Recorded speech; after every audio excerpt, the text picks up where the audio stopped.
Pakaganda. Galing tayo sa Sumalo. Yan. Sinalo Sumalo. Okay Pumunta naman. naman tayo sa Pinulot. Yan. Pinulot. Medyo may na-cover kami ni Ate Seni na land dispute din ito. Oo. Pero ang kaibahan dito, meron ng development. Kaya lang may area na i-develop. Ito ha. Ready na Kuya Erika?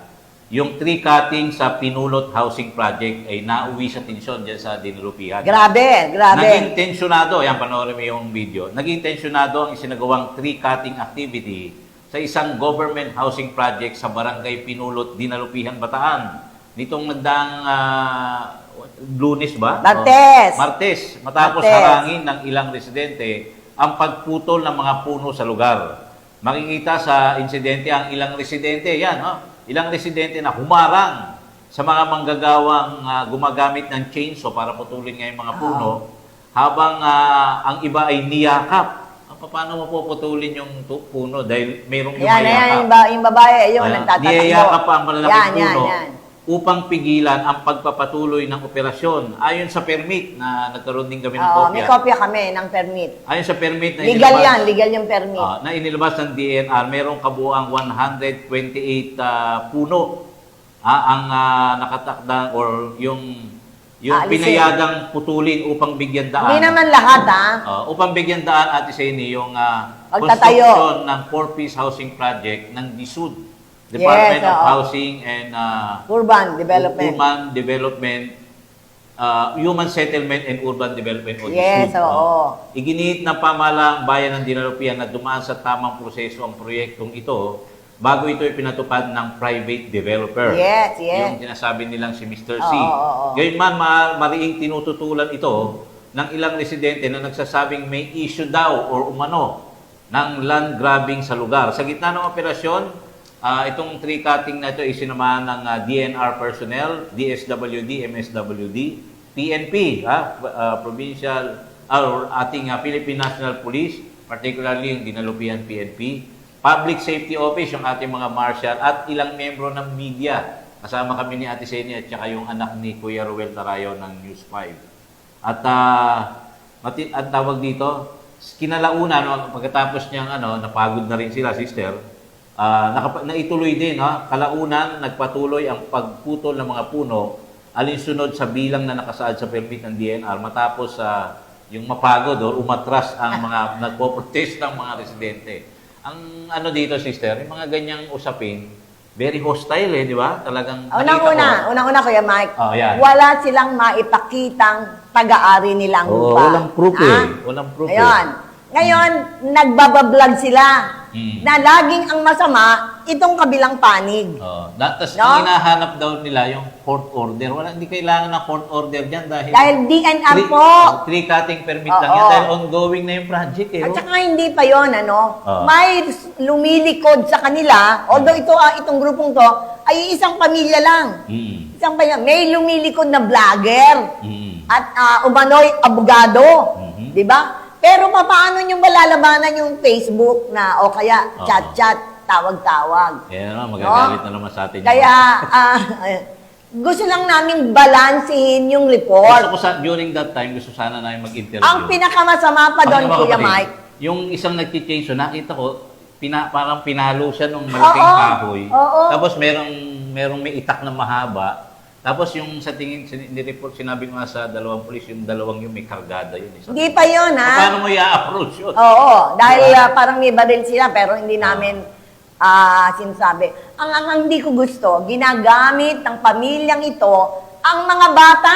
Oo, nga. Pinapaakap sa puno Pinayakap yung puno. para hindi paano kung makuha yung chainsaw? O kaya mabagsakan ng puno. Kapag ba, merong nagtagpas na braso doon or ulo, di ba? Kasalanan pa, di ba?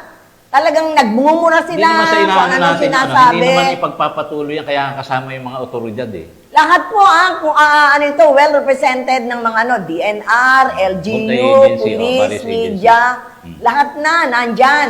No? Dahil kung yan ay illegal, ano ginagawa ng mga opisyal na yon? Yes. Sana lang po, wag nyong gamitin yung mga bata. Project po yan ng national government. Oo, ano yan housing ng Housing 4PC. project po yan. No, hindi yan yung ordinaryong lang na Saka hindi yan isang mapoproceed tao. kung hindi legal yan. Tsaka lagi nilang sinasabi, land grabbing. O, kung land grabbing, ba't hindi nyo iakyat sa korte? May usapin daw sila sa korte. Ayun ang sabi nung... Puro ganun eh. Unang-una, ilabas mo yung titulo mo kung pag-aari mo yon, di ba? Pero ang lugar ay nabakod na. Oo. Alisin na lang yung puno dahil yung hindi naman po lahat. Ako yung nininervyos, nakita mo yung batang babae na yumayakap. Nakakaano. Delikado yun, di ba? Salbahe. Yung isa, karga-karga pa yung anak, di ba? May hawak na Di itak. ba ini-endanger nila yung mga anak nila? Di ba? Ano po yun? Pag-abuso ng magulang doon Buti sa nga anak. sa Sumalo, walang ganyan eh, di ba? Oo. Wala namang ganun na ini-endanger yung... Yun. Kaya yun po ang dapat malaman ng tao kasi ang lumalabas lang, ang masama, LGU, at Kaya saka hiling kung nila ano. yung tulong natin sa media kasi ang napapanood lang ng mga tao yung side nila. Oo, yung side through their nila. blogs. Ito is a proper news report. Hindi kami nakapag-interview dahil very hostile po At yung saka mga hindi, tao. lalapit. Kasi ito, hindi nyo naman kinuha yung side namin. Ayaw mo naman nilang i-interview? makipag-usap. Hindi kami makalapit dahil Tapos tatagain may isang babae, eto attorney, pwede ba yun na yung telephone mo, tapos sasabihin mo, sumagot ka? Ayaw mo sumagot, ba't ganun? Yeah. Di ba? Napaka-pangit nung ginagawa nila, lalo na yung lumilikod na isang vlogger daw. Yan. Oo. Hindi na. Okay. Basta ang ano to, nakita namin, no, na binalanse namin. Oo. Na walang katotohanan, yung lang grabbing. In fact, ang pangit na nakita namin doon, ginagamit nila yung mga bata para umakap sa puno. Malungkot ako doon sa parte na yun. Diba? Tsaka At yung kung talagang, hindi lang yung bata, ibig mo, i-endanger mo yung sarili mo. Oo. Umaandar yung, imagine, umaandar yung chainsaw. o chainsaw. Tapos bigla mong ihaharang yung katawan mo. Hindi pa yon, di matutumba na yung puno. Sabi ng mga umalis kayo dyan. Aba, hindi umalis. Sa amin mga Gabuhok! Gabuhok yung ano. May biglang naputol na kamay doon. News sa amin yun, malaking Oo. news sa amin. Pero, Oo. siyempre bilang tao din naman, nakakaawa eh, di ba? Oo, sabihin Lahat ng mura, di ba? Ito hindi pa namin na ano ni Kuya Mike na they were offered 7 million. Allegedly. May Allegedly. narinig ako, 9 Di million. umano. Ba, ayaw pa din. Alam niyo ba kung anong magkano yung sinabi na gusto Allegedly, nila? allegedly. Na di umano, na gusto nila? 150 million pesos. Kailangan mo na ilagay sa maleta yan. No? Kaya, Ganun lang gusto nilang ibayad daw. Kaya allegedly. inaano namin, binabalanse namin. No? Wala hong land grabbing case, no? Hindi po illegal dahil kumpleto ang papeles ng mga nag-aano dyan. Let's say, ilagay mo na lang yung sarili mo sa developer. Yes. Sa tingin mo, papayagan ba yan? Magpuproceed Oo, ba yan? oo. Ang laking pera Kung niyan. illegal yan, di ba? Yes. At operang ka ng 7 million na hindi mo pag-aari. Wow, Kuya Mike. Oo. Diba? Dahil kung pag-aari mo, ilaban mo sa korte, Kinuha daw huwag yung kang mga- magsisigaw Yung mga dyan. punong pinuputol daw, pananim nila, something like that.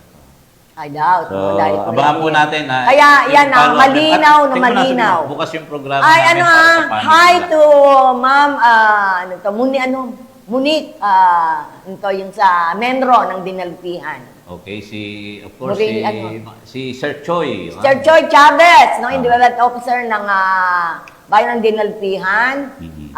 Yung mga PNP. Sana katulad ng balita namin sa Sumalo, sana ma-resolve. Oo, ma-resolve. Dahil itong sa Sumalo, nakita nyo, Sa after mapayapang paraan. Yes. Kasi doon nakita ko sobrang hostile na tao. Kasi nang-amba sila ng itak. Ang haba ng ito. Ang haba ng itak. Sila yung nagpo-promote. Media ka, paano mo interviewin yun? Di ba? At saka hindi, ang sinabi pa ng social worker, nagbigay na po kami dyan ng 20,000 pesos. Binigyan Bawat. nila ng assistance. Assistant. O ba't hindi naggalit ng binigyan? Oo. Diba? Dapat pala may dala. Hindi, joke. Dapat nagsisigaw ka nung binigyan ka ng 20,000. Ayoko nito! Hindi, ang titindi ng mura. Ang laki siguro ng binayad. Kasama Oo, tayo sa... Ang grabe. laki siguro ng binayad sa inyo. Yan. Grabe mga po. police, mga marshal, mga something like that. Nagbabank sila doon sa... So, naintindihan natin, galis, pero sana ito katulad ng Oo, ginagawa na Kong ilagay Tony nila sa tamang Sa mapayapang platform. mag-usap, oo. mag-usap. Sa tamang channel, hindi po ganyan. Oo. No? Ito, pinatawag dito, congratulations daw sa mga taga-Sumalo mula kay Sinaida Roman. Wow! Yung kaibigan natin sa Urani. Yan, yung daw. mga Sinaida We hope eh. na sa susunod na balita natin ay nagkaayos na sana. Yes. At least ito eh. Development, project yan ng Oo. gobyerno. Yun. Kaya Okay. binalansin lang po namin na alam mong land grabbing Classmate case. mo, good morning classmate and Mike, Sena Devesa Ludovic. Yes, oo.